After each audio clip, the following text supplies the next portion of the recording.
নানা বাধা দিয়ে আশাবাদী বিধানসভার পক্ষ থেকে মাননীয় জেলা প্রশাসক সাহেবকে আমাদেরকে পক্ষ থেকে স্বাগত। নতুন কথা সব চলে আসছে, আসলে এখানে আমার বলার তেমন কিছু নাই, নতুন কিছু নাই।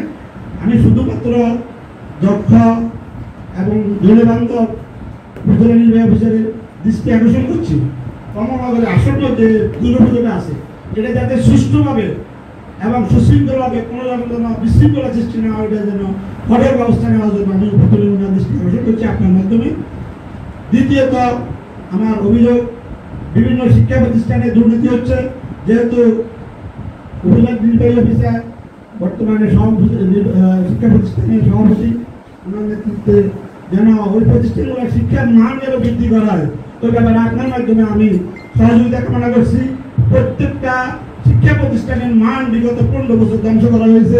আমি চাই আপনাদের নেতৃত্বে, আপনাদের মাধ্যমে কর্মনগরে যেসব শিক্ষা প্রতিষ্ঠান আছে, স্কুল, মাদ্রাসা, কলেজ, প্রত্যেকটা প্রতিষ্ঠানে যেন মান বৃদ্ধি পায়, রেজাল্ট যেন আরো ভালো হয়। যেহেতু আপনি বহুমুখী প্রতিভার অধিকারী, আপনার জীবন বৃত্তান্ত আমরা ইতিমধ্যে জেনেছি, এই জন্য আমরা আশা করি আপনার নেতৃত্বে সেই শিক্ষা প্রতিষ্ঠানগুলো আবার পূর্বের অবস্থায় ফিরে থাকবে।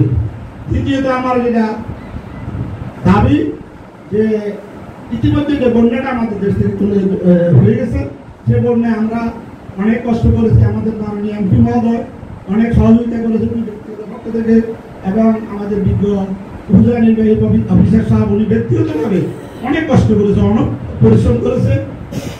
ওই এলাকার বন্যা উত্তর পুনর্বাসনের জন্য প্রয়োজনীয় পদক্ষেপ নেওয়ার জন্য এবং কৃষকের যে অপূরণীয় ক্ষতি হয়েছে, বর্তমানে ওখানে কোনো ফসল নাই, ফসল করার মতো কোনো পরিবেশ নেই, ওই জন্য একটা প্রকল্প নিয়ে উপজেলা নির্বাহী অফিসারের মাধ্যমে, আপনার মাধ্যমে একটা প্রকল্প, একটা বরাদ্দ দেওয়ার জন্য এবং কৃষকদের উন্নয়নের জন্য একটা ব্যবস্থা করার জন্য আমি একটা দৃষ্টি আকর্ষণ করছি।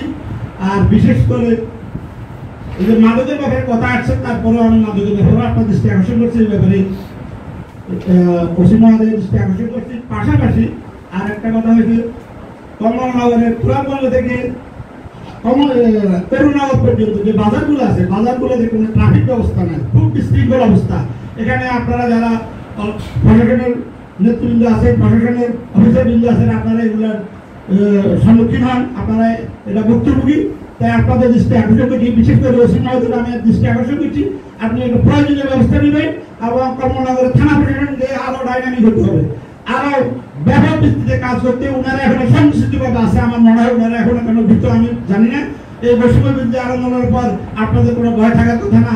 আর আমরা যারা জনবান্ধব সরকার, এখন যে বর্তমানে জনবান্ধব সরকার বা আমরা বিএনপি জমাত মিলে এখানে 80% লোক আপনার এখানে বসবাস করছে, তাই আপনার ভয় পাওয়ার কোনো কিছু নেই। তাই আমি আপনাদের দৃষ্টি আকর্ষণ করি, আপনারা উন্নতভাবে সুন্দরভাবে এই প্রশাসনকে দক্ষভাবে পরিচালিত করবেন, এই আশা ব্যক্ত করে আমি আপনার